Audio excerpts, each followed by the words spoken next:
Baon ko ngayon, mais at saging. Ilalagay natin sa ice cream. Yan. Okay.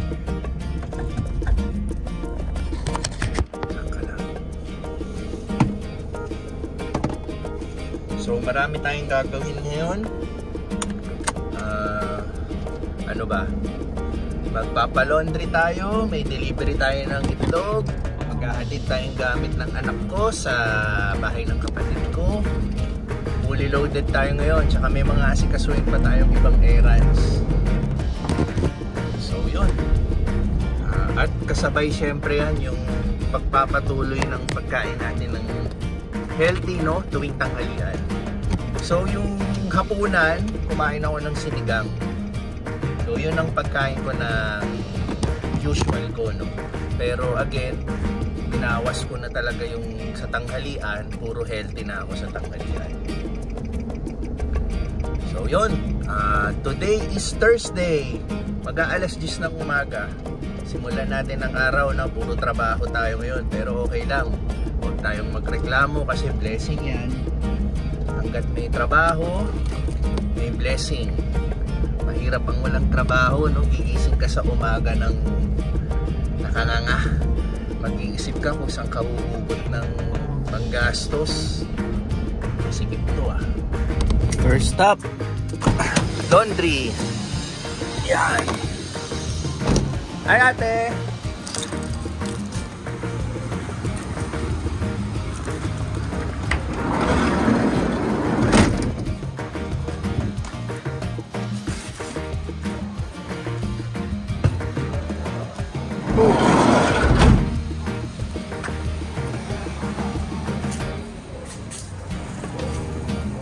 Good morning.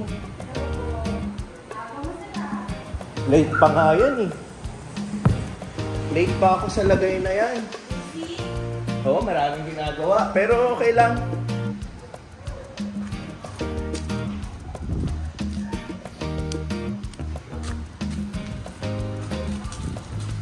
Mas maganda lang maging busy kaysa walang ginagawa.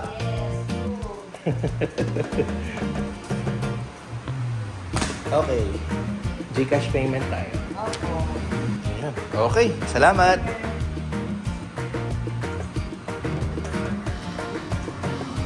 Okay, next up.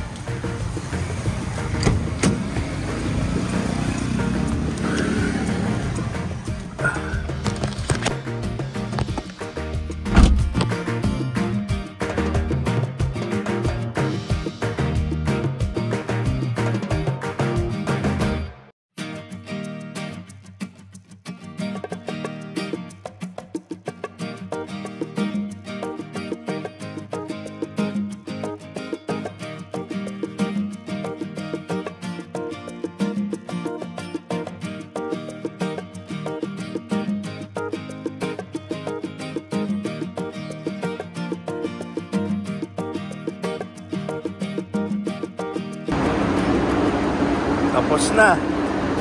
Delivered na. Basa lang. Hirap ng paradahan.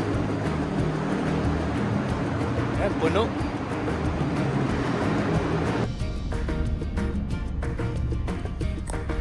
So, okay na. Na-deliver na natin yung itlog. Hindi ko na nakuha na, no? Kasi ang daming nagdi-deliver, puno ang parking. Tapos ang layo ng pinarada ko. Basa pa yung dadaanan mo. So, delikado sa itlog, no? Pag nadulas ka, bukod sa mababasag yung itlog, mababasa rin ako, no? Dahil basa yung dadaanan mo. So, at least na-deliver natin, okay na. Tapos na yung task natin, no? Next tayo sa utol ko. Okay, tapos na tayo kay utol. Now, on the way sa South Mall. Workout tayo. Dala. Syempre hindi mawawala mag-workout tayo, no? Workout and then may mga errands pa tayong gagawin sa South Mall para sa Takuya doon and Ready Eat Go. May mga kailangan tayong gawin. So, yun. So far, yun ang ating schedule for today. Kahit paano may mga na-accomplish na tayong mga gawain. So, Ano ba ngayon? February 1 na pala ngayon. Di ba? Ang bilis na ng nakakaisang buwan na tayo for year 2024. So 11 months to go, Pasko na. So ayun. Ano ba? So far, kamusta naman yung naging January natin ng 2024? Kami, so far, so good. Nag-back to normal tayo. Yung flow ng tao sa labas, yung flow ng tao sa mga mall, yung traffic, back to normal lahat, no? So ngayon, ang next na isi-celebrate natin is Chinese New Year. I believe it's on February 9. Hindi ko sure pero February 9 pagkakaalam ko, Chinese New Year yun. And then Valentine's Day, syempre. And then sa amin sa Tacoya doon, yung sa SM San Pedro, ang pinaghahandaan namin ngayon is this February magkakaroon ng 3-day sale. So yun ang isang big event na mangyayari sa SM San Pedro. So nakakausap ko naman yung mga staff natin. So far nag-aano kami, no, nagbe-brainstorm kami anong magandang gawin na gimmick, no, para sa 3-day sale, para lalong ma-entice yung mga customers natin. So yun, biruin mo, no, kaka-celebrate lang natin ng New Year, no. Nakakaisang buwan na agad tayo, month of February na. So yun, workout muna tayo. Dito po yung condo entrance sa right side ng South Residences. So for now, hindi po tayo papasok dyan para mag-park.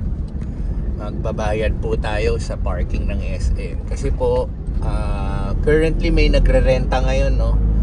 Until I think first week of February. So hindi natin magagamit yung parking space natin dyan.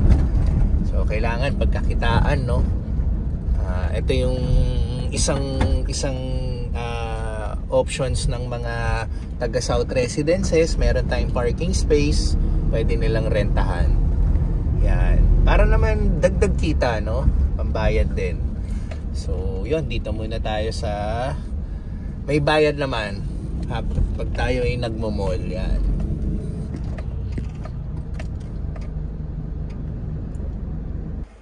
Salamat. Importante to, parking ticket.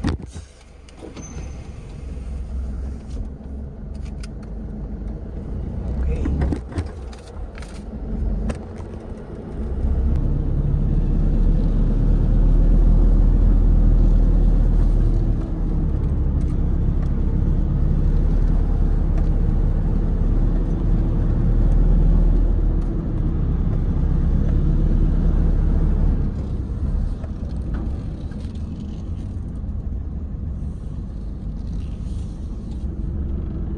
Maluwag pa.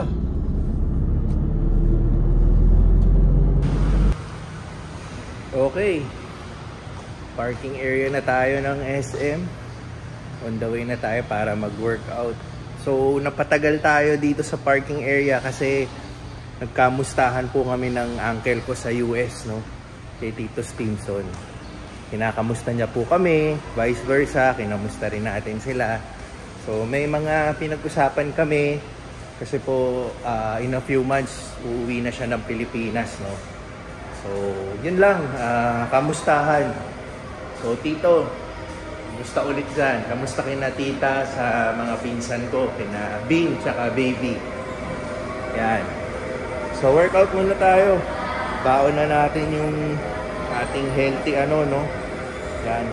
Saging at nakalagay sa ice cream, corn. So, yan ang lunch natin. Ang mahiwagang saging.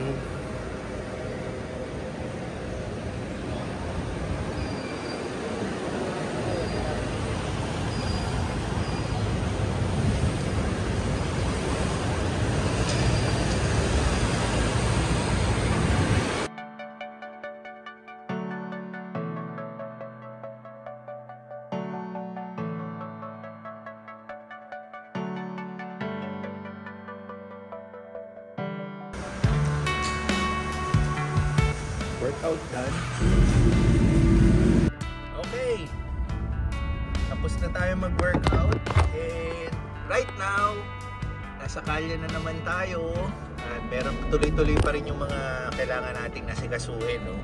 So ngayon, on the way tayo sa LTO Las Piñas. Ayun po yung halos harap lang po ng Robinsons Las Piñas. Para po iparehistro natin itong dala nating van. So ang plate ending po kasi na number neto is number 2. So ang ibig sabihin po ng number 2, every February kailangan mong ipa-car renewal registration, no? So yearly po yan.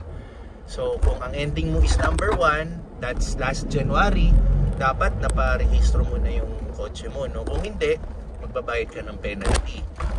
Hindi ko lang alam kung magkano yung penalty, no? Alam ko, habang tumatagal na hindi mo pinaparehistro, dumadagdag yung penalty mo.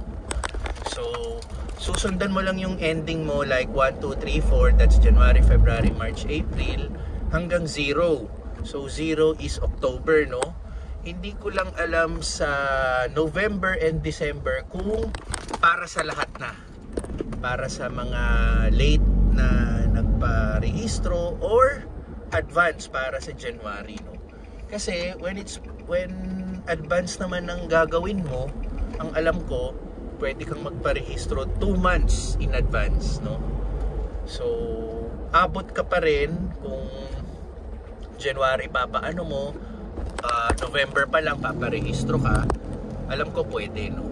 So hindi lang ako sure, pero sa pagkakaalam ko 2 months before pwede ka na magparehistro. Para po kasi yun sa mga, for example, no, ako gusto ko mag-ibang bansa, mawawala ako ng 6 months.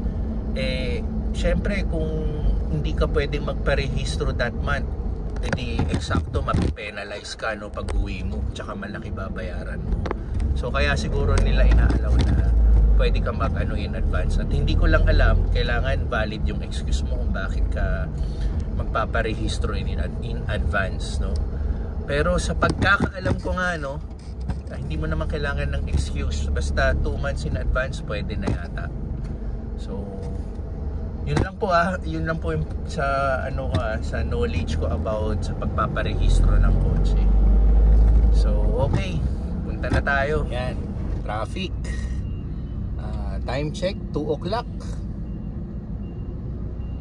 Ganito ang sitwasyon sa Alabang Zapote Road. Pero malapit na rin po tayo, no? Onting tumbling na lang. Pero syempre, dahil sa ganitong traffic, hindi natin alam kung gaano katagal. Ayan, may ambulance pa sa left, oh.